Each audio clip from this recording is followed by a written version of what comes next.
Can I get around? Yeah, just turn around. I'll just go around the building. I got the headlights on at least.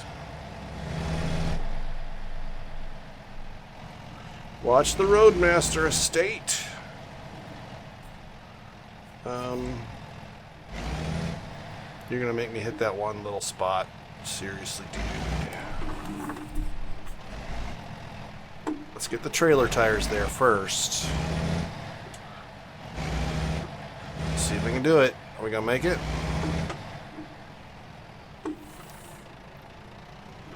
Oh yeah.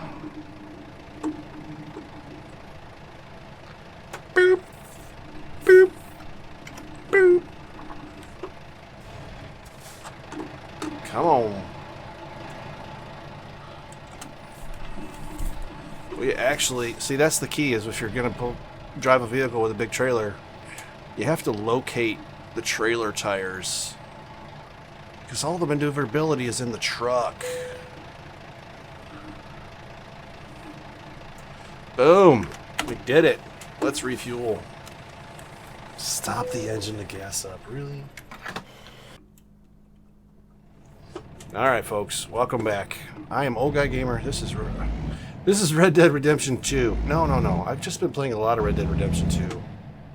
And cannot figure out how to talk without making a fool of myself. This is American Truck Simulator. And on this steel horse I ride. Headed to Boise. That's not my destination. That's just the way we're headed. How do I do that? 5, maybe. There we go. I was wanting to get it to face it straight ahead so I could tell which way to turn a little bit easier. This is going to be a boring drive through the night. Will this video make it to YouTube? Yeah, I don't know. Like I said, if you watched the last video, this is the first time playing this game in like a year. I downloaded it to do a test run. This is day number 2 of my test run. I didn't really, when I sit down and play the games, I just play a bunch, and then I kind of trick you into thinking it's multiple days of recording, when really I'm just recording all these on the same day and splitting them into separate videos so that you don't have to sit down and listen to me for an hour and a half talking while I drive from Washington to New Mexico.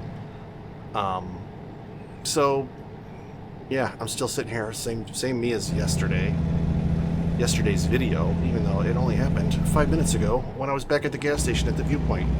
So, we'll see how that edit turns out. In the meantime, I didn't look at my little... I have a $5...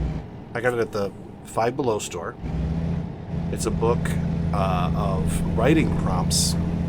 And basically, I use it as a talking prompt for my YouTube channel. Let's see if I can get the brights on here. Oh, yeah, I see. I don't really need them. We'll keep them off. I use it as a talking point book. I just flip it open and find something to talk, that just random page, and then read one of the prompts, and then I talk about it. So there's been one that's sitting on my computer desk for like, I don't know, 3 months now, because I've been playing so much Red Dead Redemption 2 that I don't really get a chance to talk just off the cuff about something that I want to talk about. I end up playing that game and talking about that game only. Talking about shooting, talking about Deadeye, talking about whatever. It's all Red Dead related talking when I'm playing that game. So it doesn't really give me time to talk about other stuff. So I don't even have to look at the book. I know what the talking point is. It's about, you know what? I know what the story was I was going to tell in relation to the talking point. I gotta take a second and try and remember what the talking point said. It was something about write about a time when you blah blah blah blah blah, and I can't remember exactly what it said. I should just stop and look at it for a second. I like doing this game like it's realistic, like it's real life. And in real life I wouldn't just keep driving and look at the book, even though it's like literally a foot from me. I'm sure I could get away with it, but probably need to stop and look at it. Let me see if I can get away with it. This is like worse than texting and driving. I'm like reading and driving. What is your cup of tea? No, that's not it. How valuable is experience? Nope. What global issues concern you? Children's book writer, that's not it. Hold on, there's like 6 or 8 on each open book page. I'm trying to get through all 6 or 8 of them on the straightaways. Investing your money. How valuable is experience? Maybe that was the one I was talking about. I remember the story I want to tell, but I don't know why I would have related it to how valuable is experience. I was going to tell, I'll tell the story, and if it relates, it doesn't. If it relates, it relates, and if it doesn't, it doesn't. I am 40-something years old.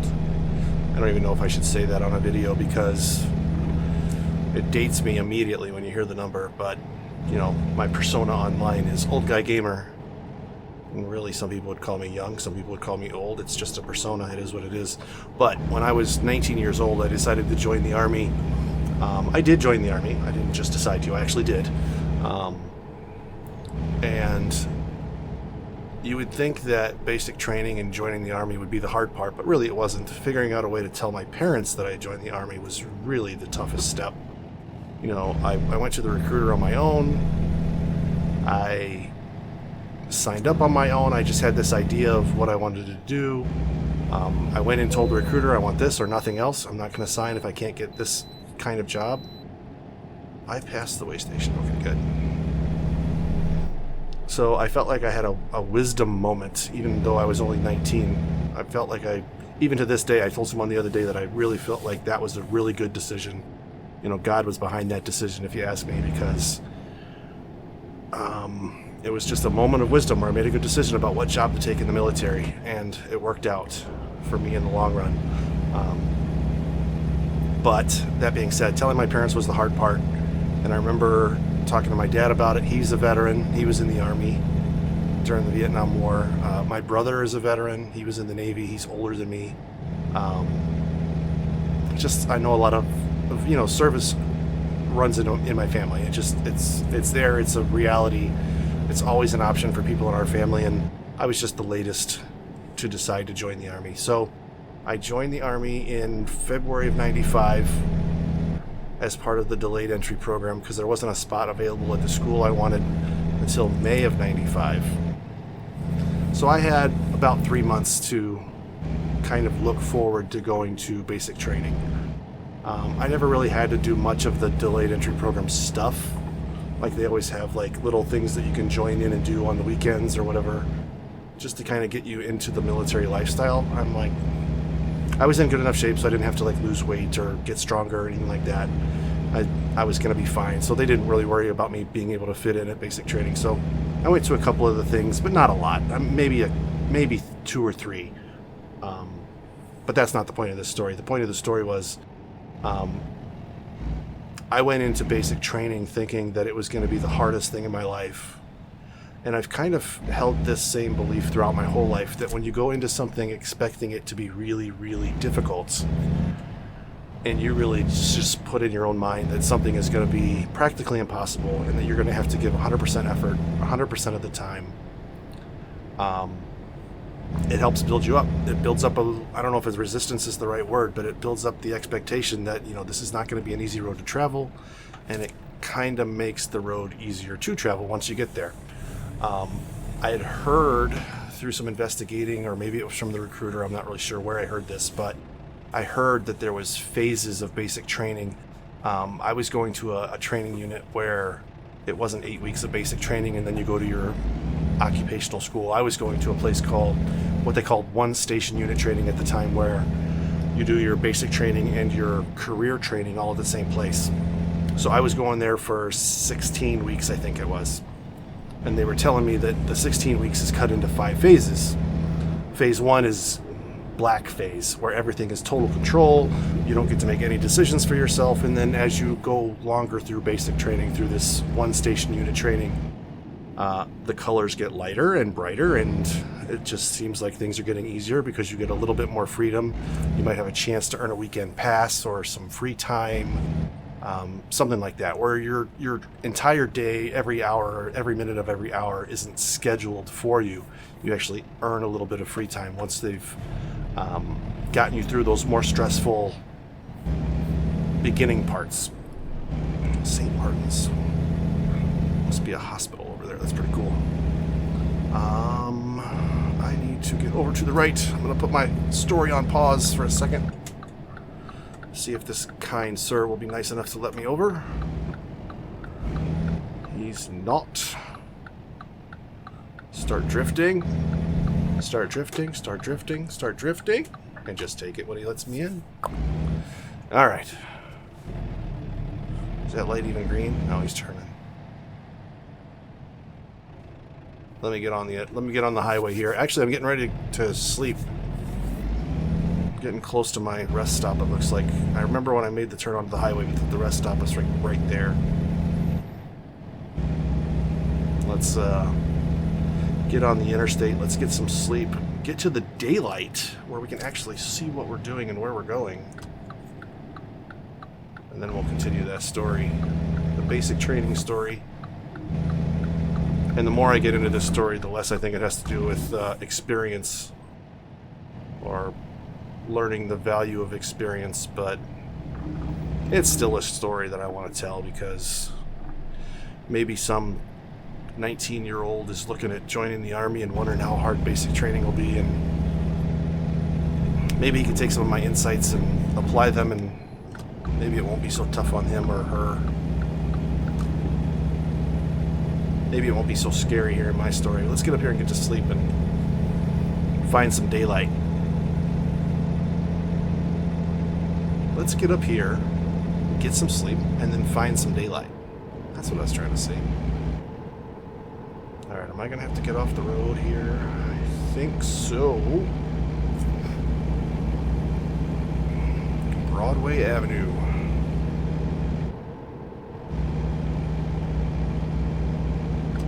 Let's wake up the drivers behind us.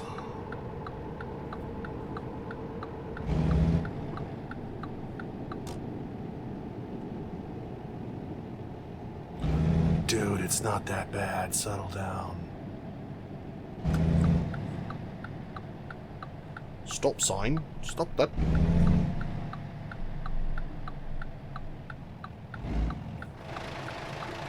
Let me know once you finish hearing my story about basic training. Let me know if you like my stories. I could always come up with some more. I don't know how many interesting ones I got, but I could try. Where is the sleeping area at? I just gassed up right before starting this video. Whoa, whoa, whoa. This is probably not where they want you coming into this rest stop. And I'd really like to find a pull-through spot to stay. Is there one over there? I'm gonna hope that there is, so I don't have to back into a spot. Do truckers turn off their lights when they're pulling into the truck stop?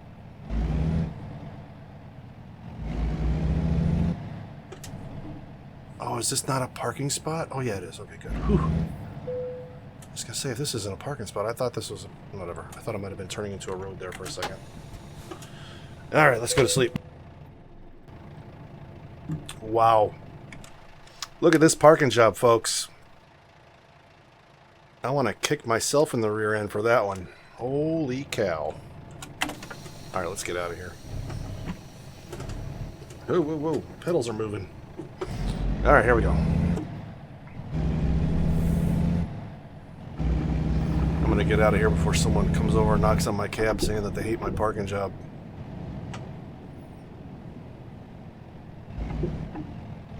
Is that another garage I can buy? Look at that truck. Come on.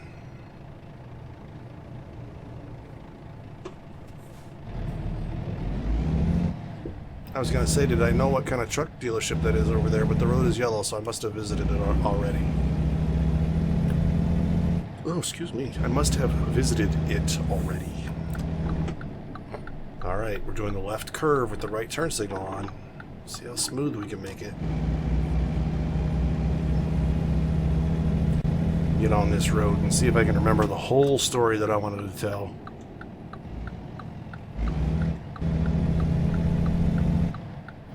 So I was talking about the phases of basic training. There's black and red, then orange, then yellow, then green, and I mean, towards the end you get some passes, not weekend passes, but like overnight passes. Leave Friday, or was it Friday night, come back Sunday morning? Maybe, I forget.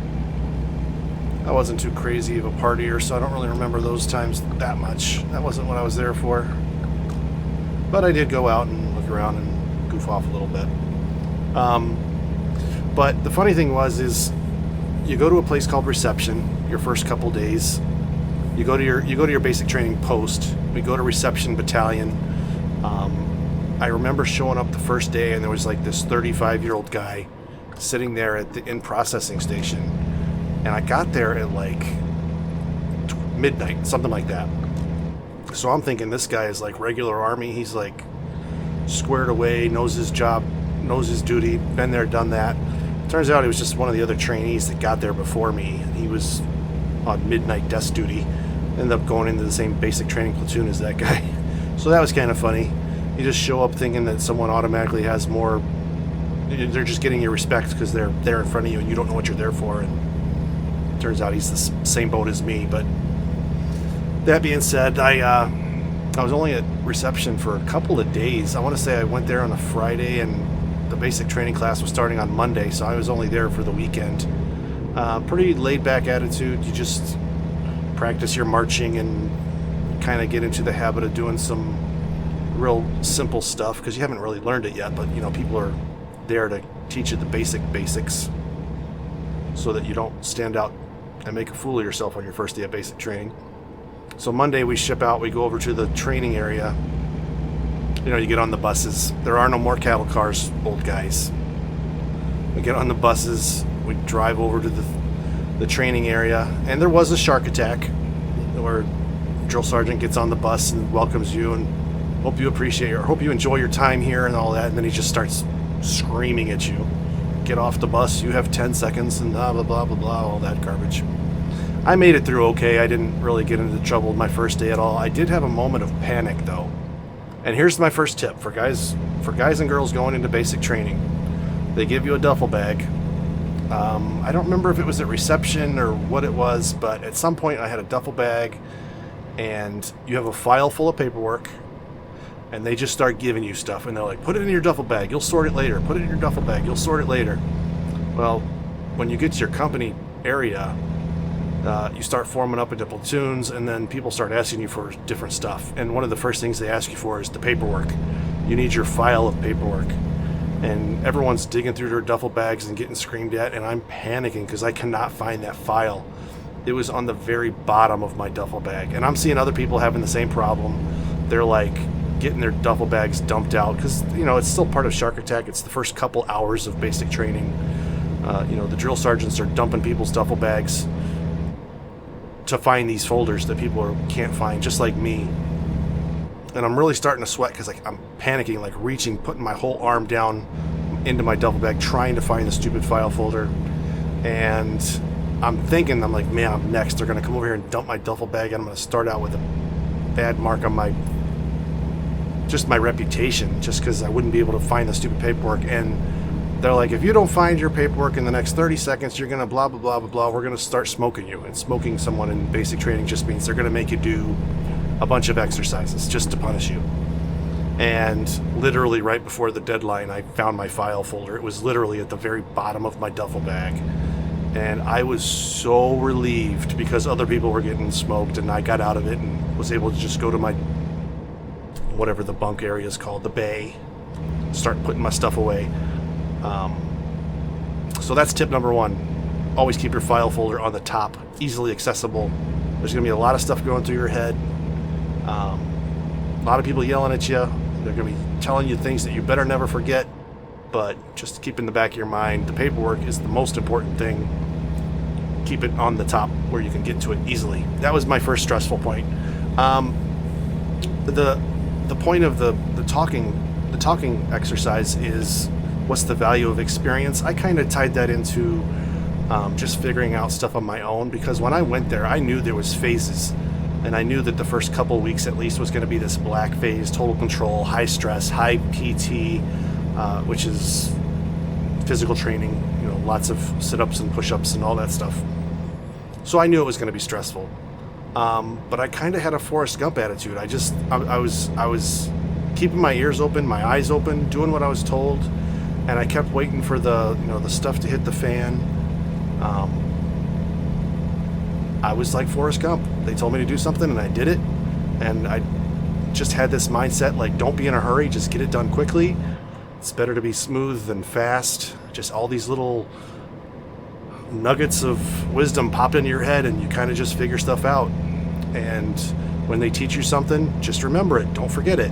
Everything is important. It's called basic training for a reason. It's the basics of military life that you build on later. So, when they're teaching you to hang your shirts in the closet and they say every button on the shirt has to be buttoned when it's hanging on the hanger in the closet, then you have to remember that all the buttons have to be buttoned when it's hung on a hanger. When they say the pants have to hang in a certain direction, you have to remember that that's the direction they always hang. And there's a certain way you tie your laundry bag onto the end of your bunk, and you need to remember how to tie the bag to the end of your bunk so that it's never wrong.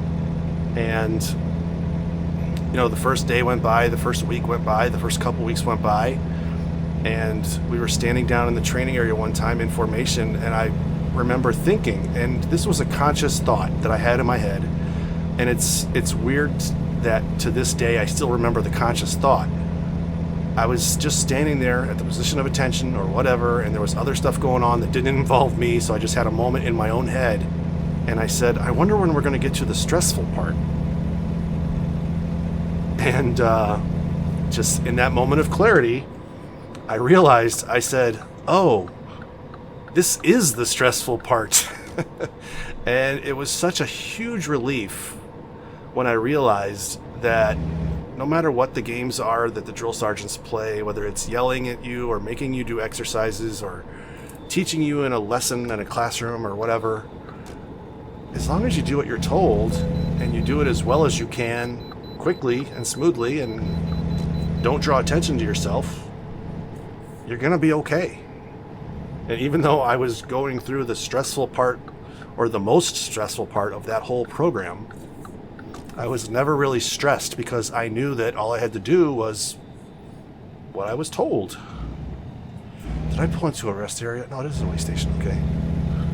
I'm like, wait a minute, it said way station, but this looks like a rest area. Okay, I'm in the right spot. I gotta stop talking about the basic training for a second and get this done. Oh boy.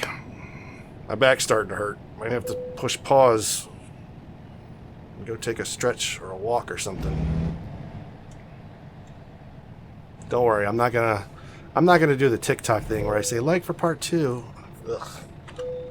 We're gonna finish this story whether it kills me. Even if it kills me.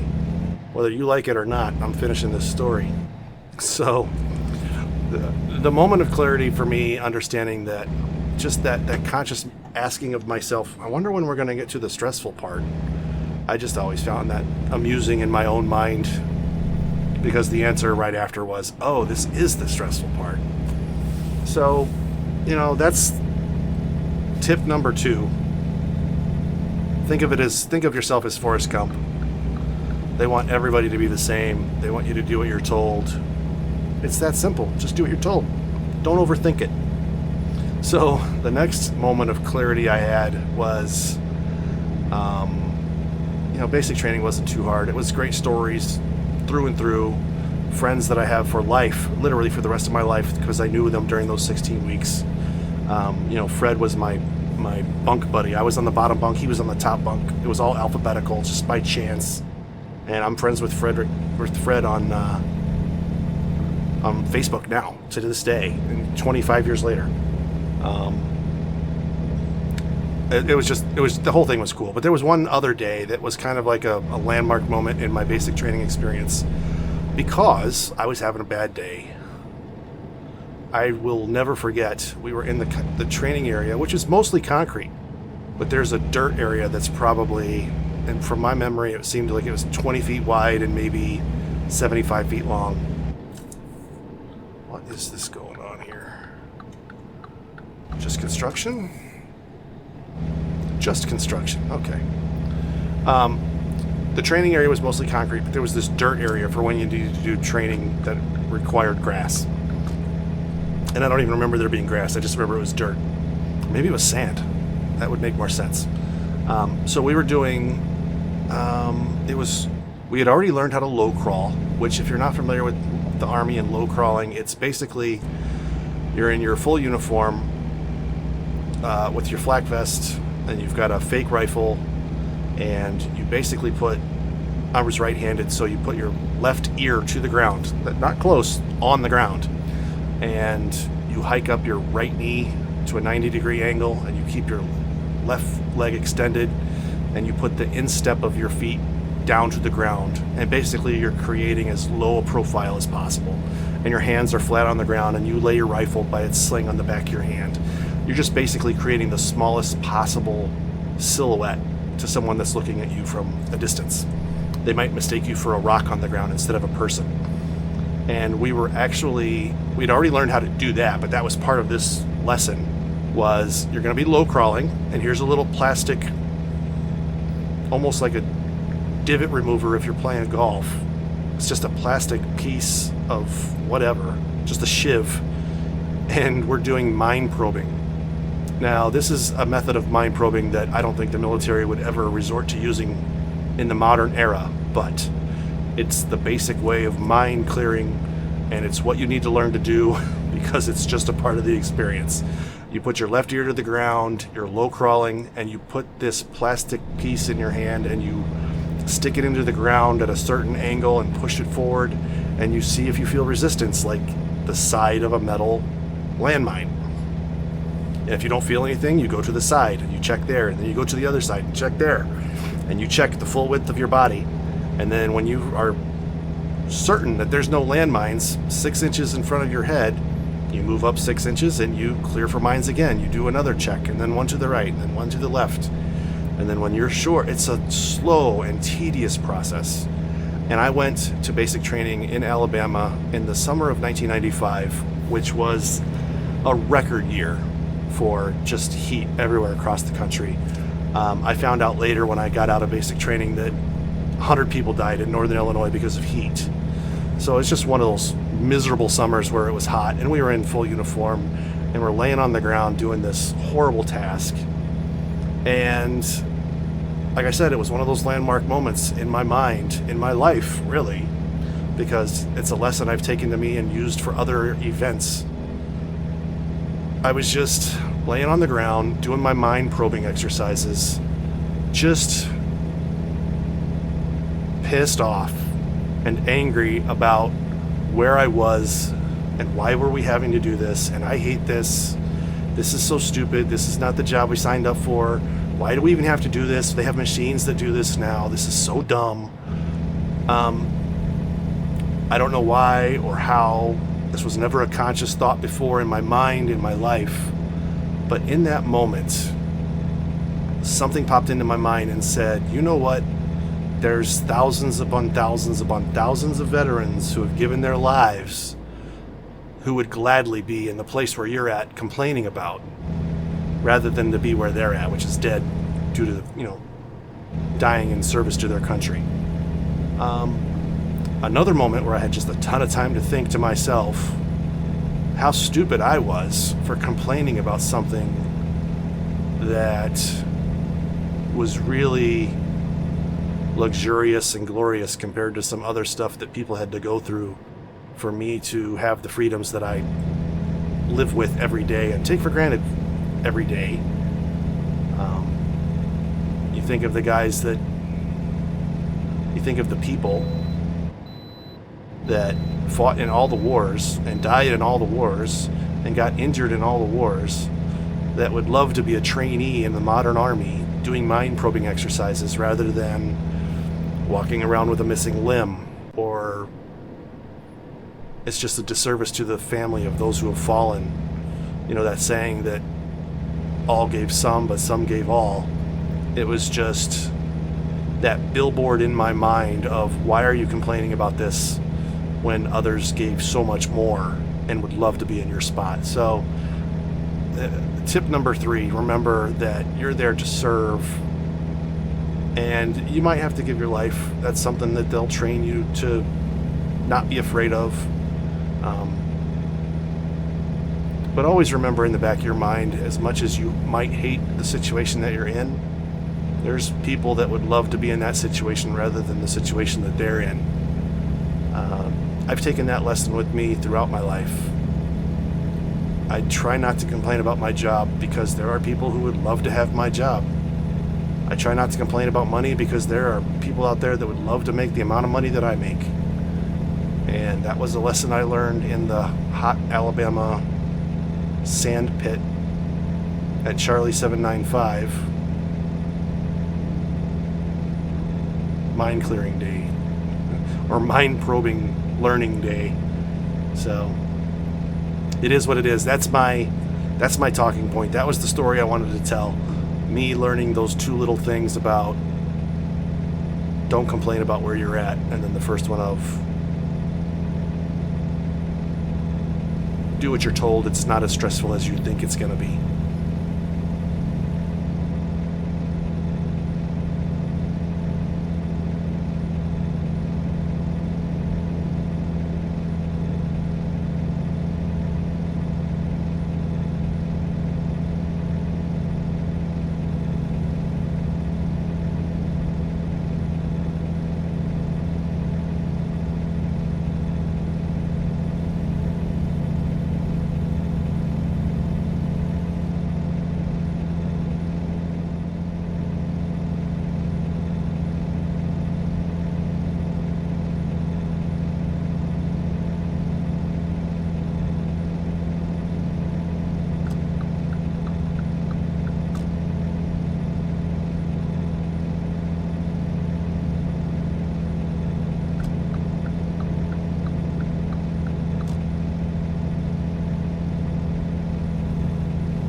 Well, I hope I didn't bore you too much with my story about basic training. It's one of those stories I always wanted to tell, and yeah, you never know if your kids are going to listen to you when you tell a story that long and that boring, but, you know, now it's recorded, they can find it when they want. Maybe I'll title it My Lessons About Basic Training and see if anybody watches it. What do you think about my advice? I mean, I think it's pretty solid. Whether it applies to every person, I don't know, but it'd be interesting to see what people think.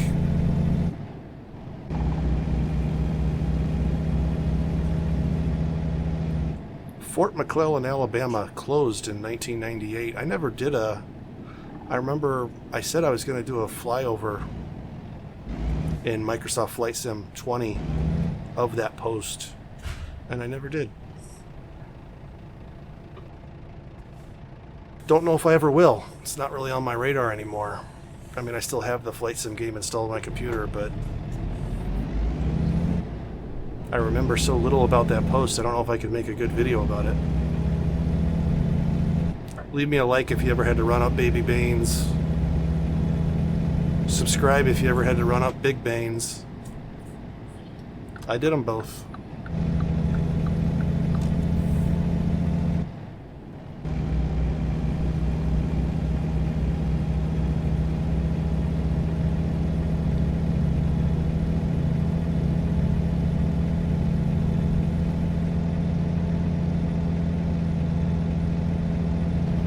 There's an Amtrak train.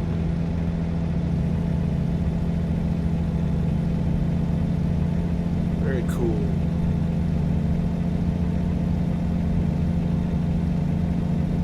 I'd like to go on one of those cross-country first-class Amtrak train rides. Can't convince my wife to do it with me. She did tell me I was allowed to go and do it on my own, but I don't think that's how I wanted to experience it.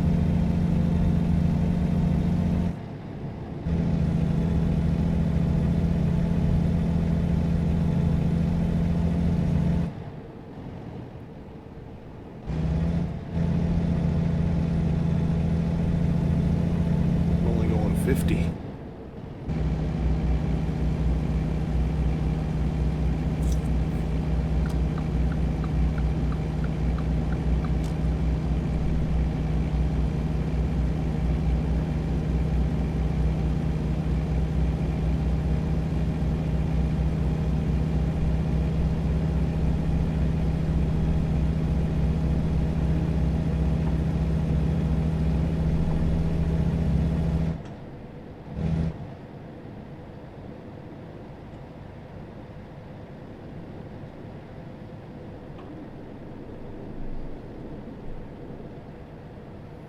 When I was looking at train rides, I was watching YouTube videos of people going on the trains.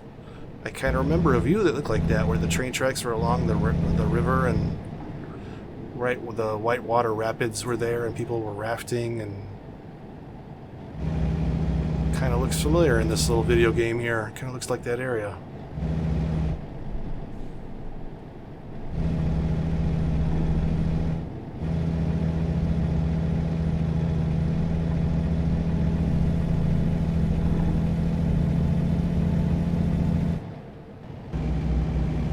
Another way station.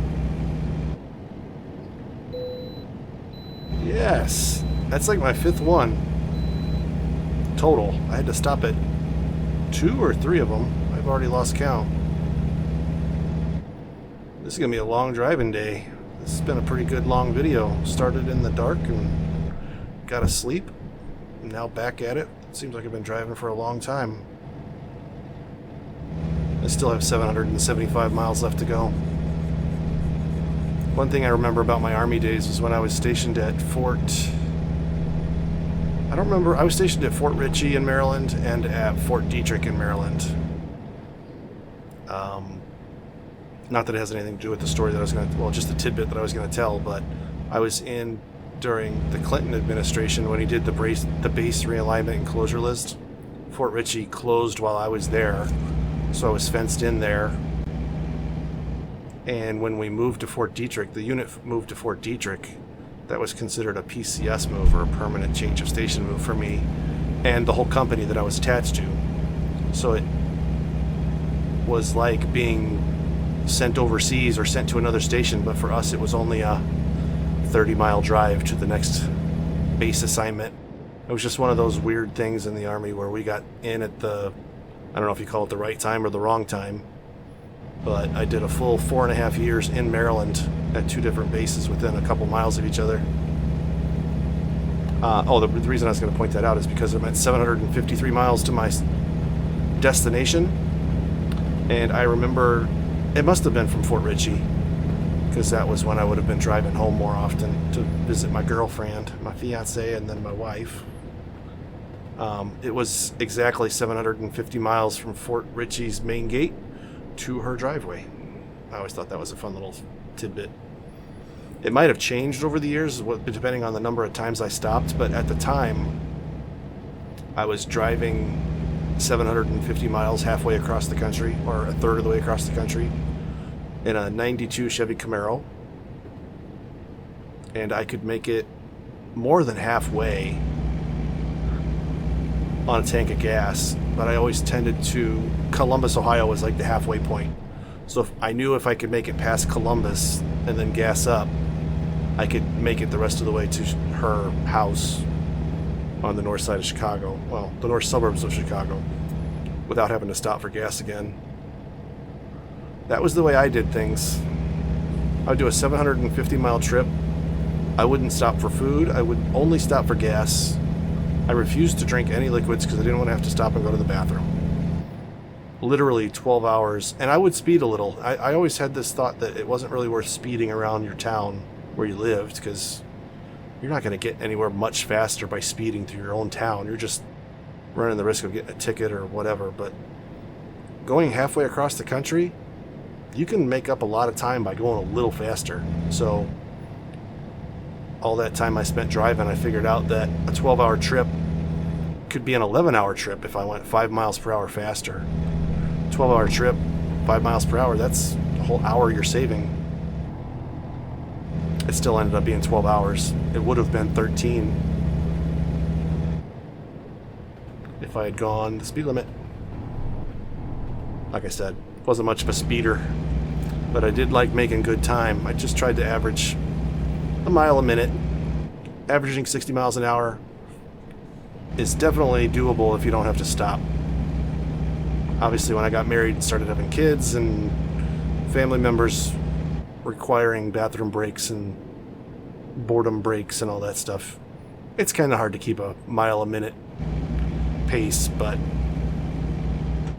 the glory days of driving cross country in a Camaro, a T-top Camaro at that.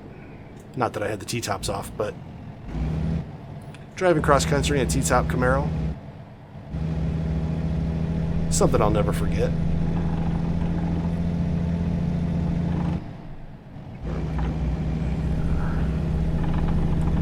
There we go.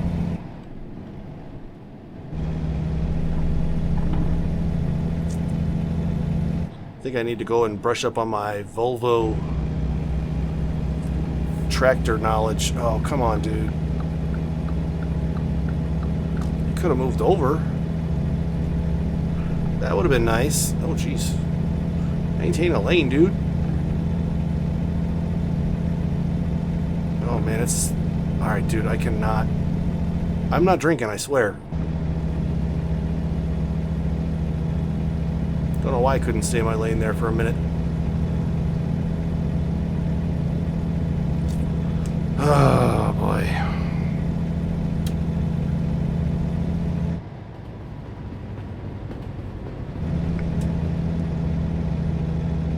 Gas and food, exit 182. I think I'm going to stop here and take a break.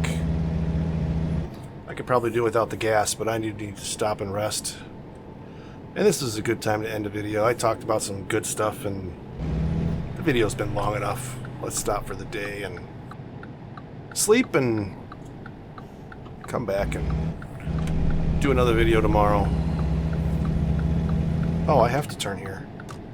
Man, I wasn't even paying attention to the road ending. Ay, ay, ay. It's a good thing I chose to get off at this exit and sleep, because I would not have noticed that the road was ending, I don't think. Yikes. Well, if you're interested in looking me up on Facebook or Instagram or Snapchat, any of that stuff, you can go ahead and look me up, but I'm not that active on any of those. I would say Instagram is probably my busiest activity, keeping a old guy gamer presence on social media. Just a bunch of gaming memes and stuff like that. I did do some Facebook posts just about the videos when I'm releasing them. Something you could probably live without. Just subscribe and you can find that information out. But every once in a while I'll throw a Facebook post up there. Alright, let's not stop in the middle of the parking lot. Let's...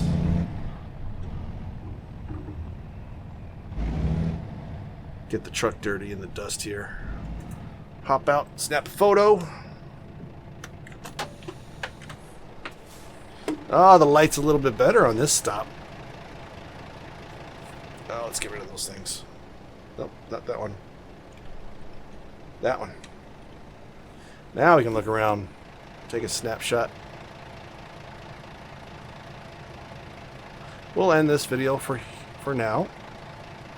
Hope you guys enjoyed riding along, and we'll come back and join the next leg of my trip. We'll figure out what we're going to talk about then. Till then, you guys go watch some more videos, and I'll go play some more games, and I'll meet you back here next time. Bye.